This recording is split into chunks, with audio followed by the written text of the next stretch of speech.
Bismillahirrahmanirrahim. Assalamu alaikum, my dear student. This is your physics class from PMS 470. Students, आपको याद है कि कल हमने डिस्कस किया था स्टॉप वॉच और साथ में इसके जो दो टाइप्स है इसमें से एक एनालॉग स्टॉप वॉच डिस्कस किया था। स्टॉप वॉच भी हमारे साथ एक मेजरिंग इंस्ट्रूमेंट है, सही है। अगर आपको याद है टॉपिक हमने स्टार्ट किसी मेजरिंग इंस्ट्रूमेंट से स्टार्ट किया था। इसमें metre, ruler, screw gauge, vernier calliper, physical balance और साथ में अब स्टॉप वॉच है। तो स्टॉप वॉचेस में हमारे साथ दो किस्म है। एक को हम कहते हैं analogue stop watch. Stop watch के जरिए हम क्या करते थे कि कोई भी दो फिनोमेना के दरमियान टाइम इंटरवल को हम नोट करते थे। तो आज नेक्स्ट जो सेकंड नंबर है वो है digital stop watch. Digital stop watch भी क्या करते हैं, इसके जरिए भी हम किसी भी फिनोमेना के लिए टाइम नोट कर सकते हैं, टाइम इंटरवल नोट कर सकते हैं। लेकिन वो ये जो डिजिटल स्टॉप वॉच है ये थोड़ा सा एडवांस है एनालॉग स्टॉप वॉच के लिहाज से। इसमें फीचर ज्यादा है एनालॉग स्टॉप वॉच के लिहाज से, क्योंकि इसकी जो डिफरेंसेस आ रहे हैं एनालॉग स्टॉप वॉच के लिहाज से वो क्या है। अगर आपको याद है तो एनालॉग स्टॉप वॉच हमने डिस्कस किया था, उसके जरिए हम बस जस्ट फिनोमेना किसी भी दो सिचुएशंस के दरमियान खास टाइम इंटरवल नोट कर सकते थे। लेकिन इसमें एक खूबी ये भी है इस डिजिटल स्टॉप वॉच में कि लेट्स सपोज मैं मिसाल दे रहा हूँ कि हम दो बंदों को छोड़ते हैं एक खास फासला कवर करने के लिए। सो इस जिस पॉइंट से हम इस बंदों को रनिंग के लिए छोड़ते हैं तो इस पॉइंट से हम इस डिजिटल स्टॉप वॉच को ऑन करते हैं। अब जाहिरी बात है इसमें से एक बंदा उस फाइनल पोजीशन तक पहले पहुंचेगा, दूसरा बाद में पहुंचेगा। सो अब हम चाहते हैं कि हम इस पहले वाले के लिए भी टाइम इंटरवल नोट करें और दूसरे के लिए भी टाइम इंटरवल नोट करें। तो इसमें एक खूबी यही है कि इसके जरिए हम दोनों के लिए टाइम इंटरवल नोट कर सकते हैं, सही है। तो ये इस लिहाज से इस एनालॉग स्टॉप वॉच के लिहाज से थोड़ा सा एडवांस है। दूसरी जो बात है कि इसका डिस्काउंट भी जो है वो एनालॉग स्टॉप वॉच के लिहाज से थोड़ा कम है। मतलब इस पे हम एनालॉग स्टॉप वॉच से कम मेजरमेंट कर सकते हैं। So digital stop watch, the timing function in digital stopwatch are usually controlled by two buttons on the case. ये जो टाइमिंग फंक्शन है मतलब टाइम नोट करना है, इसको हम इस डिजिटल स्टॉपवॉच के केस पे या कवर पे दो बटन्स के जरिए हम कंट्रोल कर सकते हैं। Pressing the top button, the timer running, and presenting a button a second time, sorry, and pressing a button a second time stop it. ये यहाँ पे देखिए, इधर ये फिगर की तरफ जरा दे कि ये यहाँ पे दो बटन है इसके ऊपर। जब हम इस एक को एक दफा प्रेस करते हैं तो यहाँ पे टाइम रन जो है वो स्टार्ट हो जाता है। अगर दोबारा हम उसी ही बटन को प्रेस करें तो टाइम रनिंग जो है वो क्या हो जाएगा, स्टॉप हो जाएगा। अब leaving the elapsed time displace, मतलब जो दो फिनोमेना है जो इस या जो दो या जो इस फिनोमेना के लिए टाइम नोट करना था वो आपको डिस्प्ले पे शो हो जाएगा। अच्छा, अब जो press of the second button the reset the stopwatch to 0, जो सेकंड बटन है वो स्टॉपवॉच को दोबारा क्या करेगा, रीसेट करेगा, मतलब 0 पर लाएगा। The second button is also, Daniyal इंसान बन जाओ और ये कैमरा बंद करो।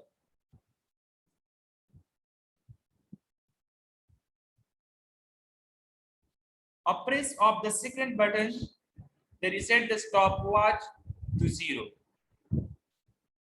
अगर हम यहाँ पे मैंने आपको बता दिया कि इस डिजिटल स्टॉपवॉच के ऊपर दो बटन्स होते हैं, एक के जरिए हम क्या करते हैं, स्टॉपवॉच को रनिंग के लिए स्टार्ट भी करते हैं जब हम चाहते हैं कि मतलब ये जो फिनोमेना हम ऑब्जर्व कर रहे हैं वो इख्तिताम तक पहुंच गया, अब हम इसके लिए टाइम यहीं तक नोट करना चाहते हैं, तो हम क्या करेंगे, दोबारा उस ही बटन को प्रेस करेंगे तो जो टाइम है वो हमें डिस्प्ले पे शो हो जाएगा।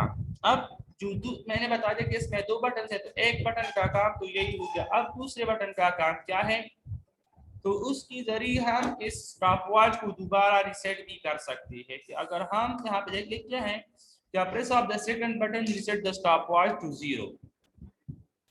The second button is also used to record split time or lapse time. इसके जरिए हम इस सेकंड बटन के जरिए हम स्प्लिट टाइम या लैप टाइम भी नोट कर सकते हैं। अब स्प्लिट टाइम या लैप टाइम से मुराद क्या है?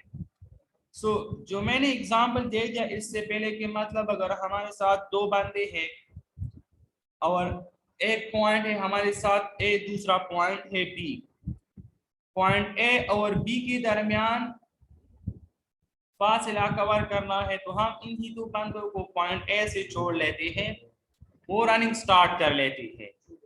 सही है। जैसे ही वो रनिंग स्टार्ट कर लेते हैं तो इसमें से लेट सपोज एक बंदा पहले पॉइंट बी तक पहुंच जाए, दूसरा बंदा बाद में पहुंच जाए।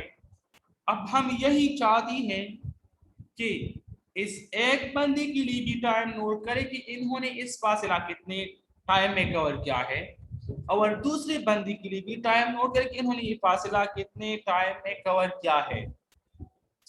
जब हम क्या करेंगे कि जब हम स्टॉपवॉच को रनिंग के लिए ऑन करते हैं, टाइम काउंट करना शुरू हो जाएगा। लेट सपोज अगर ये एक बंदा पहले 5 सेकंड में पहुंच जाए पॉइंट बी तक, तो जैसे ही वो पहुंच जाए तो इस दौरान हम क्या करेंगे कि इस सेकंड बटन को एक दफा प्रेस करेंगे। ये सेकंड बटन को क्या करेंगे, एक दफा प्रेस करेंगे, तो इसके जरिए इस वक्त डिस्प्ले पे जो टाइम चल रहा है वो फ्रीज हो के आपको दिखाई देगा। कि मतलब इस आपके इस पहले फिनोमेना के लिए या आप जो पहला टाइम नोट करते हैं वो ये है। सही है। अब जब ये सेकेंड बंदा भी, लेकिन इसके लिहाज से जो टोटल टाइम है वो चलेगा, वो कंटिन्यूसली जारी रहेगा। सही है। पहला बंदा जब पहुंच जाए और आप इस सेकंड बटन को एक दफा प्रेस करें, सही है, तो इससे आपके साथ सिर्फ इस एक बंदे के लिए जो लैप्स टाइम है वो आपको डिस्प्ले हो जाएगा। बाकी एज अ होल टाइम जो मतलब आपने इनिशियल से स्टार्ट किया है इस दूसरे बंदे के लिए वो जारी रहेगा। जैसे ही वो पॉइंट बी पर पहुंच जाए और आप दोबारा बटन को प्रेस करें तो एज अ होल टाइम आपको डिस्प्ले हो जाएगा। तो लास्ट में जब आप प्रेस करेंगे तो आपको इस सेकंड बंदे के लिए टाइम डिस्प्ले हो जाएगा, और पहली दफा जो आपने प्रेस किया था तो इसके जरिए आपको इस पहले बंदे का टाइम डिस्प्ले हो गया। अब यहाँ पे देखिए, the second button is also used to record split time और लैप टाइम। ये दूसरी बटन हम स्प्लिट टाइम या लैप टाइम के लिए भी यूज कर सकते हैं। When the split time button is pressed while the watch is running, जब हम स्प्लिट टाइम बटन को, इस सेकंड बटन को स्प्लिट टाइम बटन भी कहते हैं। MCQs में आया है कि the second button is also called split time button।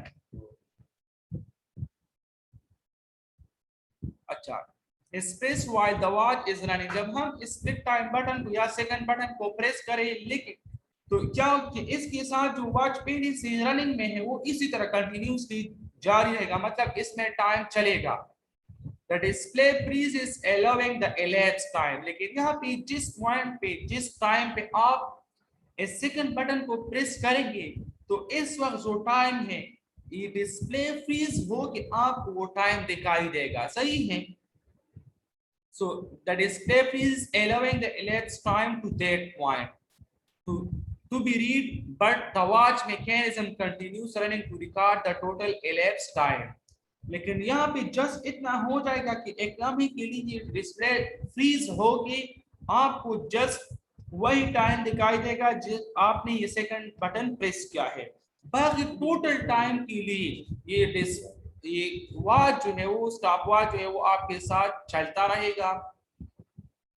अच्छा, pressing the split button a second time, जब हम इस सेकंड बटन को या स्प्लिट बटन को दोबारा प्रेस करेंगे, allows the watch to resume display of total time। तो फिर जब सेकंड दफा या दूसरी दफा आप इस सेकंड बटन को प्रेस करेंगे तो इस तरह स्टॉप वॉच जो है वो आपके साथ रिज्यूम हो जाएगा, मतलब इसके बाद टाइम रनिंग जो है वो स्टॉप हो जाएगा और आपके साथ टोटल टाइम जो है वो डिस्प्ले पे शो हो जाएगा। अच्छा, इसके बाद है least count of digital stop watch. So least count of digital stop watch से मुराद क्या है कि डिजिटल स्टॉप वॉच पे हम जो कम से कम मेजरमेंट किस हद तक कर सकते हैं। सो a digital stopwatch can measure of accuracy of 0.01 second or centisecond। This is the least count of digital stopwatch। के मतलब डिजिटल स्टॉपवॉच पे हम सेकंड के 100वें हिस्से तक सही तरीके से मेजरमेंट कर सकते हैं।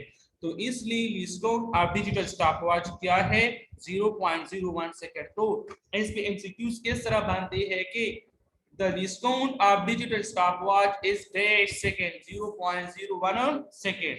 The least count of analog stopwatch is 0.1 second। Clear है? यहाँ तक कोई क्वेश्चन है तो पूछ ले, शाबाश।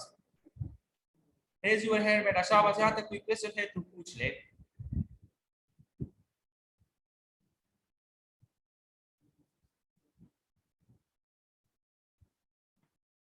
अब्दुल्ला, ask your question बेटा। Abdullah, ask your question।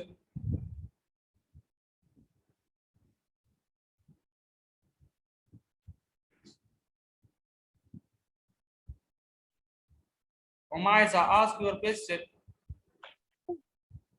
Sir ये स्टॉप वॉच जो होता है, ये डिजिटल स्टॉप वॉच और ये दूसरा वाला एनालॉग स्टॉप वॉच, तो इन दोनों में सबसे ज्यादा कम एक्यूरेसी किसकी है?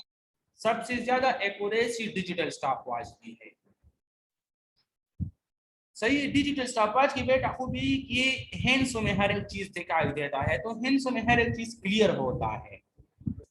समझ गए मेरे बात में? अच्छा, जरक सही, आस्क योर क्वेश्चन बेटा।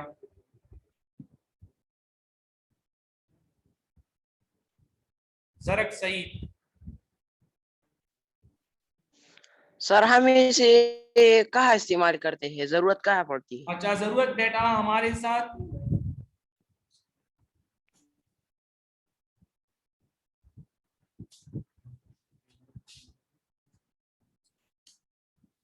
अच्छा बेटा यूजेस, अब हम इसको लेबोरेटरी में भी यूज करते हैं एक्सपेरिमेंट्स के दौरान।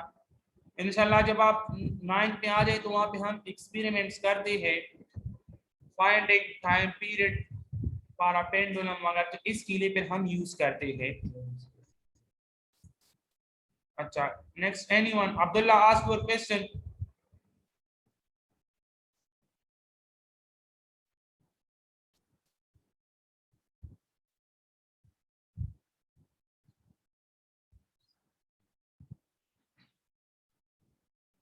अच्छा, इसके बाद बेटा नेक्स्ट टॉपिक की तरफ देख के, शाबाश। Measuring cylinder. मेजरिंग सिलेंडर क्या होता है? जिस तरह नाम से जाहिर है सिलेंडर, तो मतलब कि इसका शेप किस तरह होगा, सिलेंड्रिकल शेप होगा। किस तरह शेप होगा? सिलेंड्रिकल शेप होगा। लेकिन साथ में वर्ड लिखा है मेजरिंग, तो मतलब कि इसके जरिए हम क्या करते हैं, मेजरिंग करते हैं, पैमाइश करते हैं। अब हम इसको किन चीजों के पैमाइश के लिए यूज करते हैं? तो अब मेरे यहाँ पे यूनिवर्स में हमारे साथ दो किस्म की चीज, एक को हम कहते हैं रेगुलर, दूसरी को हम कहते हैं इर्रेगुलर। मतलब regular shape bodies, irregular shape bodies. Regular shape bodies वो होता है जिसका एक ज्योमेट्रिकल शेप होता है। क्या होता है?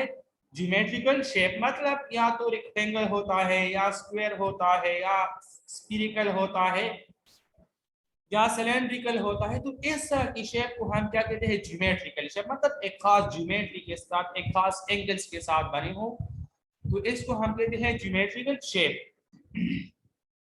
लेकिन बस हमारे साथ इस तरह चीजें होते हैं जिसका ज्योमेट्रिकल शेप नहीं होता। मतलब आप जो स्मॉल स्टोन वगैरह उठाए तो इसका शेप ज्योमेट्रिकल नहीं होता। सही। तो ऐसी चीजों की मेजरमेंट के लिए हम पे क्या करते हैं? मेजरिंग सिलेंडर यूज करते हैं। लेकिन मेजरिंग सिलेंडर की जरिए हम इसका कौन सा चीज फाइंड करते हैं? सो मेजरिंग सिलेंडर की जरिए हम इसका वैल्यू फाइंड करते हैं। क्लियर हो गया? सो मेजरिंग सिलेंडर हमारे साथ एक ऐसा डिवाइस है, एक ऐसा पैमाइशी आला है जिसकी जरिए हम क्या करते हैं कि एक इर्रेगुलर शेप बॉडी का वैल्यू फाइंड कर सकते हैं। सही है। इसकी जरिए हम किसी liquid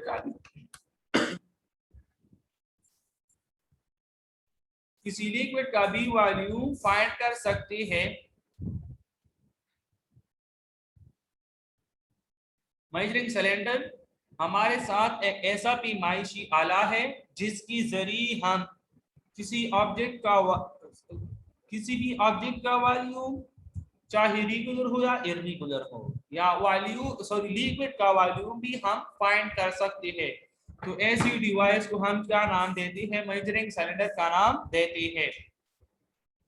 so a measuring instrument by which we can find वो पैमाइशी आला जिसकी जरिए हम फाइंड कर सकते हैं द वॉल्यूम ऑफ लिक्विड का वॉल्यूम, और स्मॉल सॉलिड बॉडी या छोटी सी सॉलिड बॉडी का। लेकिन इर्रेगुलर बॉडी का हम बात करें, क्योंकि रेगुलर बॉडी का स्क्वायर में आ जाए या क्यूबिक सूरत में आ जाए, तो इस तरह हम पे इसकी वॉल्यूम फाइंड कर सकते हैं। आप body is called measuring cylinder. सही। तो क्यूबिकल शेप का हमारे साथ जो तरह डब्बों की सूरत में होते हैं, तो इन्हीं चीजों का वॉल्यूम तो हम इसके लेंथ, वेट वगैरह से भी मालूम कर सकते हैं। इसी के जरिए भी हम मालूम कर सकते हैं। तो मेजरिंग सिलेंडर के जरिए हम क्या करते हैं कि इस तरह लिक्विड और इर्रेगुलर शेप बॉडीज का वॉल्यूम फाइंड कर सकते हैं। कंस्ट्रक्शन क्या होता है कि it is made of transparent plastic. Transparent वो चीज होता है कि इससे लाइट पास होता है। ट्रांसपेरेंट वो मटेरियल होता है जिससे लाइट क्या होते हैं? पास होते हैं। और ग्लास, मतलब ये हमारे साथ ट्रांसपेरेंट शफाफ प्लास्टिक या शफाफ ग्लास से बना होता है। And it has vertical scale in millimetre और क्यूबिक सेंटीमीटर, कि इसके ऊपर हमारे साथ स्केल्स लगा होता है फॉर मेजरिंग वैल्यू। तो या किस में होता है? मिलीलीटर में होता है या क्यूबिक सेंटीमीटर में होता है। सही है। तो ये इस पे पैमाइशी स्केल होता है। अब हम इसके ऊपर वॉल्यूम किस तरह फाइंड करते हैं? सो फाइंडिंग वॉल्यूम ऑफ लिक्विड का वॉल्यूम किस तरह फाइंड करते हैं? When a liquid is put into the cylinder the volume is read from the scale on the side. जब हम इस सिलेंडर में लिक्विड डाल लेते हैं तो साइड से इसका जो आखिरी एज इस वाटर का किस स्केल पे आ जाता है, तो वही हम अपने साथ नोट करेंगे। तो इस तरह ये इस लिक्विड का वॉल्यूम हो जाएगा। जिस तरह आप जो सिरिंज नहीं है वो आप ले ले, तो इसकी साइड पे आप देखिए ये सिरिंज को आप देखिए हमारे साथ सिलिंड्रिकल शेप है। सिरिंज नहीं है जो इंजेक्शन के लिए यूज किया जाता है। तो अगर आप देखें इसके साइड पे क्या होती है? हमारे साथ सिलेंड्रिकल शेप है। इसके साइड पे क्या होते हैं? स्केल्स होते हैं वो। सो अगर आप देखें इसमें हम कोई लिक्विड वगैरह भर दे तो वही जो इसकी जो खास वैल्यू है, अगर आप अपने साथ नोट करें तो जो स्केल इस पे दिया जाता है तो वही स्केल अपने साथ नोट करें तो ये इस लिक्विड का क्या होगा? वॉल्यूम होगा। सही है। So the surface of liquid curves upward at the point where it touches the inside of the cylinder. सही है। तो लिक्विड का जो सरफेस है वो इनसाइड इस सिलेंडर को जिस पॉइंट पे टच करेगा तो यहाँ पे एक कर्व की सूरत बनाता है, the curvature is called the meniscus. तो यहाँ पे ये लिक्विड जो कर्व सूरत बना रहा है, मतलब इस कर्व को हम क्या कहते हैं, मेनिस्कस कहते हैं। इस कर्व को या इस कर्वेचर को हम क्या कहते हैं, मेनिस्कस कहते हैं। मतलब लिक्विड आप एक कंटेनर में डालें ना, तो ये एक कंटेनर में जो है इस लिक्विड को अगर आप देखें तो इनसाइड इस तरह चला जाता है, या और लिक्विड की जो एजेस होते हैं जो कंटेनर के साथ कांटेक्ट में होते हैं, तो यहाँ पे जो कर्व ये बनाए जाते हैं, तो इस कर्व को हम क्या कहते हैं, मेनिस्कस कहते हैं। To read the volume of liquid accurately, the base of measuring cylinder must be placed on flat surface and oil must be level with the bottom of the meniscus। अब यहाँ पे देखिए कि हम रीडिंग किस तरह लेंगे। तो रीडिंग के लिए कंडीशन ये है कि एक तो आपके साथ ये मेजरिंग सिलेंडर बिल्कुल हमवार सतह पे होनी चाहिए। दूसरी बात, हम रीडिंग लेंगे तो हम रीडिंग इस तरह लेंगे कि न हम ऊपर से रीडिंग लेंगे, मतलब कि हम इस तरह इस मेजरिंग सिलेंडर से को ऊपर की तरफ दे के हम रीडिंग लेंगे, और न हम नीचे से रीडिंग लेंगे। हम जिस पॉइंट पे ये वाटर का ऊपर हिस्सा है हमारे साथ, बिल्कुल उसी ही के सामने अपने आई को रखते हुए हम रीडिंग लेंगे। सही है, तो ये था लिक्विड का रीडिंग लेना। अब मैंने दूसरा पर्पस ये बताया था कि इसकी जरिए हम इर्रेगुलर सॉलिड बॉडी का बी वॉल्यूम फाइंड कर सके, तो उसके लिए हम क्या तरीके का यूज करेंगे। So finding the volume of irregular solid body, मतलब इर्रेगुलर जिसका एक खास रेगुलर शेप नहीं हो, जिस तरह की वगैरह है, चाबी या स्मॉल स्टोन वगैरह आप उठा ले, तो इसका हमारे साथ एक खास रेगुलर शेप नहीं है। सॉलिड बॉडी मतलब जिसका बॉडी क्या हो, सख्त हो, सॉलिड। तो इस तरह की चीजों का हम भी वॉल्यूम क्या कर सकते हैं, इस तरह इस मेजरिंग सिलेंडर पे फाइंड कर सकते हैं। Measuring cylinder is also used for measuring the volume of an irregular body। Measuring cylinder को हम क्या करते हैं, इसको volume of irregular solid body के कैलकुलेशन के लिए भी हम यूज कर सकते हैं, सच एज पेबल। तो अब हम क्या स्टेप फॉलो करेंगे। स्टेप नंबर 1 जो है कि water is poured into measuring cylinder। हम पहले क्या करेंगे, इस मेजरिंग सिलेंडर में वाटर डालेंगे until the cylinder is about half full, हत्ता कि हमारे साथ सिलेंडर हाफ तक फुल हो जाए, मतलब आधे तक हम पानी डालेंगे। अब यही पे जो वाटर का वॉल्यूम है जो हाफ तक हमने इस मेजरिंग सिलेंडर में डाला है, तो वो वॉल्यूम का वैल्यू हम अपने साथ नोट करेंगे as a V1। Note this volume as V1। तो वॉल्यूम अपने साथ क्या नोट करेंगे, एज अ V1। यहाँ तक क्लियर है। अब step number 2, now put the pebble gently into the cylinder and the level of the water in the cylinder will rise। note this volume as V2। अब हम क्या करेंगे कि इस मेजरिंग सिलेंडर में हम बहुत एहतियात के साथ स्मॉल पेबल को क्या करेंगे, डालेंगे। तो अब ये तो जाहिर बात है, मैं एक मिसाल दे रहा हूं कि आप एक गिलास पानी ले और इस गिलास को आप बिल्कुल फुली फिल करें इस पानी से, और फिर इसके बाद एक छोटा सा पत्थर उठाए और इस गिलास में आहिस्तगी के साथ डालें, तो आप देखेंगे कि इस गिलास से पानी का लेवल बाहर आ जाएगा, पानी बाहर आ जाएगा। तो वजह क्या है, वजह ये है कि यहाँ पे जो ऑब्जेक्ट हमने डाला है, जो स्टोन हमने डाला है, तो वो क्या करेगा कि वो अपनी वॉल्यूम के बराबर पानी इस गिलास से क्या करेगा, बाहर निकालेगा। तो यहाँ पे इस मेरे एग्जांपल देना स्टेप 2 पर आप लोगों को समझाना है कि जैसे ही पहले स्टेप में तो हमने क्या किया कि इस मेजरिंग सिलेंडर में हमने पानी को डाल दिया, कहाँ तक, हाफ तक फिल किया, और यहाँ पे जो वाटर का वॉल्यूम है वो एज V1 नोट किया। अब स्टेप नंबर 2 क्या है कि स्टेप नंबर 2 में हम क्या करेंगे कि हमारे साथ जो पेपर पड़ा है या जो भी ऑब्जेक्ट पड़ा है कि हम इसका वॉल्यूम फाइंड करें। तो हम इस पेबल को उतारेंगे और बहुत एहतियात के साथ, क्योंकि मेजर सिलेंडर या तो ग्लास या शीशे से बना होता है तो या प्लास्टिक से बना होता है, तो बहुत एहतियात के साथ इसको हम डालेंगे। यहाँ पे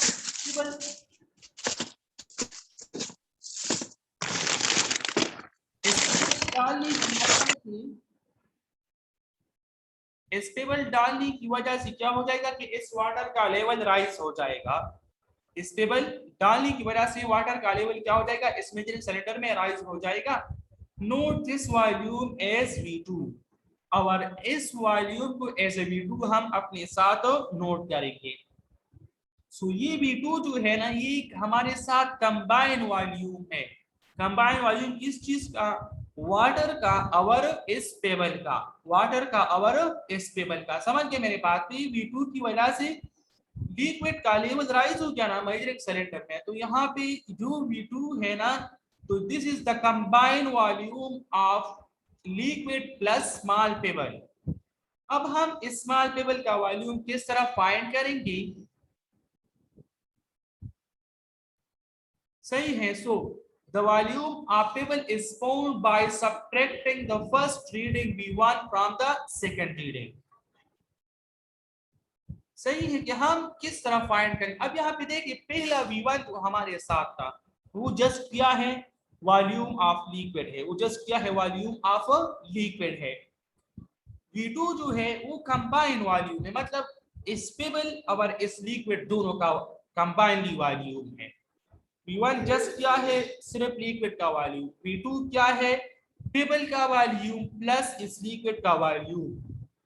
तो अब हम अगर इस पेबल का वॉल्यूम कैलकुलेट करना चाहेंगे, सो इस V2 जो कंबाइंड वॉल्यूम ऑफ लिक्विड और पेबल है, तो इससे हम इस लिक्विड का वॉल्यूम जो है वो सब्ट्रैक्ट करेंगे। तो इस लिक्विड का वॉल्यूम हमने तो इससे पहले एज ए V1 नोट किया था कि नहीं नोट किया था, तो इस V2 से हम V1 सब्ट्रैक्ट करेंगे, तो इस तरह स्मॉल पेबल का वॉल्यूम हम फाइंड करेंगे। सो यहाँ पे देखिए कि the volume of the pebble is found by subtracting the first reading V1। First reading V1 किस चीज का वॉल्यूम था, इस लिक्विड का वॉल्यूम था। फर्स्ट रीडिंग किस चीज का वॉल्यूम था, V1 इस लिक्विड का। तो अब यहाँ पे इस वॉल्यूम जो V2 हमने नोट किया है, तो इसमें जस्ट दो चीजों का वॉल्यूम है। इसका मैं मिसाल दे रहा हूं कि लेट सपोज अगर आप एक दुकान पे चले जाते हैं, वहां पे आप 20 रुपीज देते हैं, इसमें से आप दो चीजें लेते हैं और दो चीजों का आपको कंबाइंड 20 रुपीज दिया जाता है, कंबाइंड 20 रुपीज दे देते हैं। फिर इसके बाद आपको कहा जाता है कि इस एक का कीमत जो है वो आपके साथ 15 रुपीज है। इस एक का कीमत कितना है, 15 रुपीज है। सो अब सेकंड पे आप क्या करेंगे, तो आप इस सेकंड का कीमत किस तरह मालूम करेंगे। सो जो कंबाइनली जो अमाउंट आपने दिया है 20, इससे इस एक का कीमत सब्ट्रैक्ट करें तो 20 माइनस 15 इज इक्वल टू 5, मतलब जो दूसरा चीज आपने दिया है इसका कीमत कितना है, 5 रुपये है।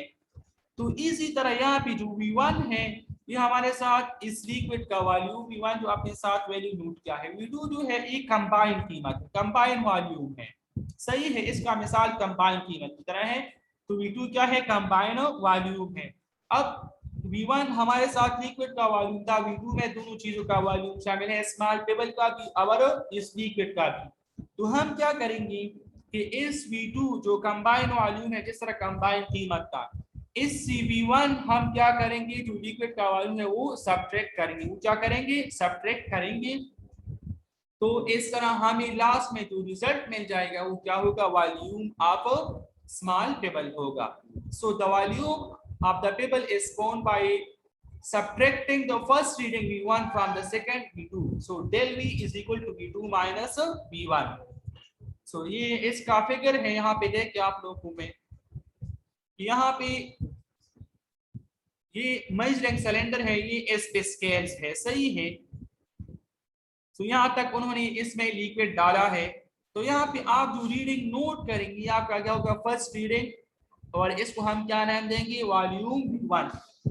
अब यहाँ से अगर आप इस तरह चले जाए तो इस सेकंड फिगर की तरफ, इसके बाद उन्होंने इसमें एक की डाला है, तो इसकी की वजह से इस लिक्विड का वॉल्यूम लेवल जो है वो राइज हो गया है, सही है।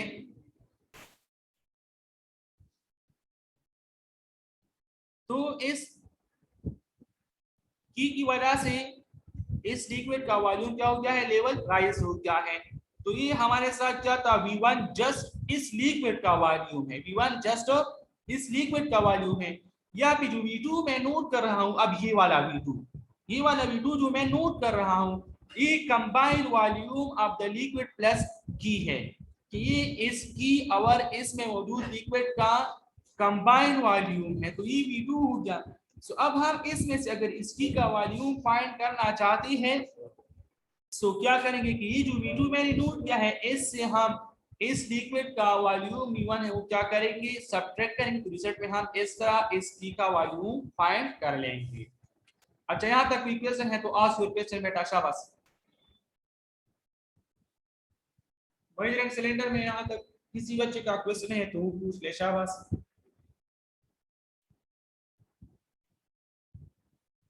Suresh, ask your question.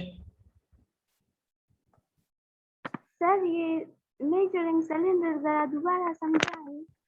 अच्छा, सही बेटा। मेजरिंग सिलेंडर यहाँ से देखिए, पहला स्टेप ये है कि आप इस तरह मेजरिंग सिलेंडर ले लें, फिर इसमें आप यहाँ तक लिक्विड डालेंगी, मतलब हाफ तक इसको फिल करें। तो ये जो आपने कहाँ तक फिल किया है, अब ये माइक ऑफ करें, यहाँ तक जो फिल किया है, तो ये आप अपने साथ एज वॉल्यूम V1 नोट करेंगे। इसके बाद यहाँ पे स्टेप नंबर 2 में क्या करेंगे कि आहिस्ते के साथ इसमें आप एक इरेगुलर जो भी ऑब्जेक्ट की वॉल्यूम आप फाइंड करना चाहते हैं वो वही डालेंगे। तो इसकी वजह से लिक्विड का लेवल राइज हो जाएगा। तो अब इस पहले के लिहाज से जो वॉल्यूम में इंक्रीज आया है, तो वही रीडिंग अपने साथ नोट करें एज अ V2। तो अगर आप V2 को देखें तो V2 में दोनों वॉल्यूम, मतलब वॉल्यूम जो लिक्विड इस सिलेंडर में पड़ा है वो भी शामिल है, और जो ऑब्जेक्ट आपने डाला है इसका भी वॉल्यूम साथ में ऐड हो जाएगा। तो अब हम चूंकि वॉल्यूम ऑफ लिक्विड तो हमें नोन है, V1 मैंने अपने साथ नोट किया है, और इसका हम फाइंड करना चाहते हैं इस की का। तो इस V2 से हम इस लिक्विड का वॉल्यूम सब्ट्रैक्ट करेंगे, तो जस्ट किस चीज का वॉल्यूम रह जाएगा, सिर्फ इस की का वॉल्यूम रह जाएगा। तो इसी तरीके से हम किसी भी इरेगुलर बॉडी का वॉल्यूम फाइंड कर सकते हैं।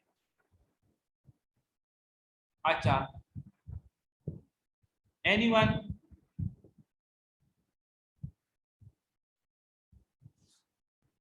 शाबाश बेटा, ask your question.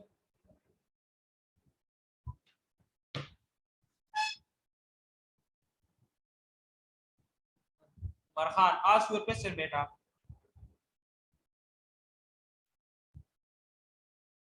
Farhan, ask your question बेटा, शाबाश।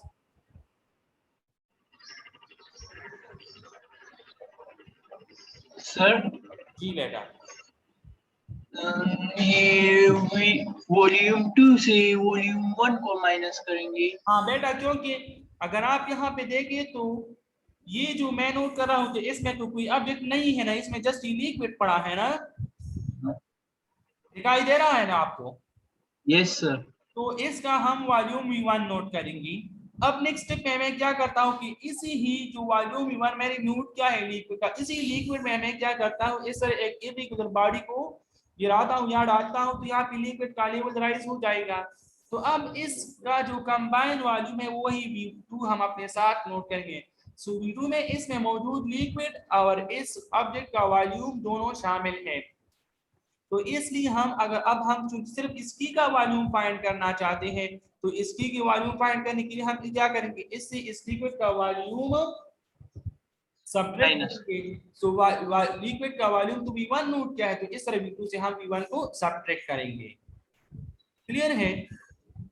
Yes, thank you sir. अच्छा, थैंक यू बेटा। कल इंशाल्लाह नेक्स्ट लेक्चर के साथ मुलाकात होगी। खुदा हाफिज।